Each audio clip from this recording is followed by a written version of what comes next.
안녕하세요. 리엔기 부동산입니다. 토론토 부동산 가격이 모기지 이자율의 상승으로 인해서 거래량은 줄어들고 부동산 가격은 하락하고 있습니다. 가격이 하락하고 있는 부동산 시장에서는 가능하다면 안 파는 것이 좋지만 직장을 옮기거나 돈이 꼭 필요한 경우 살고 있는 집을 팔아야만 하는 경우가 생깁니다. 부동산 시장이 상승할 때는 가격을 얼마나 더 받을 수 있는지가 문제이지만 반대로 하락할 때는 얼마나 손해를 덜 보고 팔 수 있는지가 중요한 포인트입니다. 이번 시간에는 부동산 시장이 하락하고 있을 때 많은 셀러들이 실수하는 것들을 살펴보도록 하겠습니다. 첫 번째로 높은 리스팅 가격입니다. 부동산 가격은 떨어지고 있는데 주변보다 높은 가격으로 리스팅하는 경우입니다. 높은 리스팅 가격은 바이어에게 외면당합니다. 한국 분들은 높은 가격에 리스팅 되더라도 가격을 내고해주면 되지 않느냐고 하시는 분들이 많습니다. 높은 가격으로 리스팅된 경우에 대부분의 바이어들은 집이 마음에 들어도 오퍼를 내지 않습니다. 높은 리스팅 가격으로 인해서 팔 수 있는 시기를 놓치고 생각하는 가격보다 훨씬 낮게 팔릴 수 있습니다. 부동산 가격이 하락하는 시기에 바이어들은 주변 시세보다 싸지 않으면 오퍼를 내려고 하지 않습니다. 두 번째로 가격 조정에 너무 인색한 경우입니다. 리스팅한 지 일주일이 지나도록 아무런 오퍼를 받지 못한다면 리스팅 가격이 높다는 증거입니다. 높은 리스팅 가격으로 시장에 너무 오래 있으면 바이어들은 집에 문제가 있다고 생각합니다. 또한 높은 가격으로 시장에 오래 있다 보면 오퍼가 들어오더라도 생각한 것보다 낮은 금액으로 들어오는 경우가 많습니다.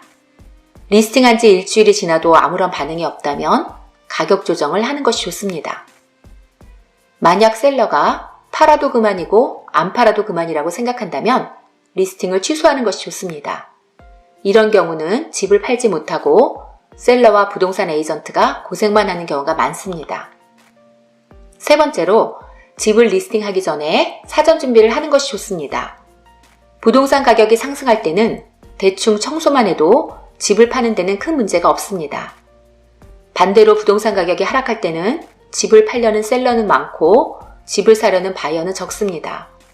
내 집이 바이어들에게 경쟁자보다 매력적으로 보이기 위해서는 최소한의 레노베이션과 페인트 정도는 하시는 것이 좋습니다. 집의 상태가 좋지 않은 경우는 가격이 아주 싸지 않다면 바이어의 선택을 받기 힘듭니다. 네 번째로 홈 스테이징을 하시는 것이 좋습니다. 에즈이즈로 파는 것이 아니라면 스테이징 전문가를 고용해서 스테이징 하는 것이 좋습니다. 스테이징은 비용이 들어갑니다. 하지만 시기를 놓쳐 싸게 파는 것보다는 스테이징 비용을 쓰는 것이 좋습니다.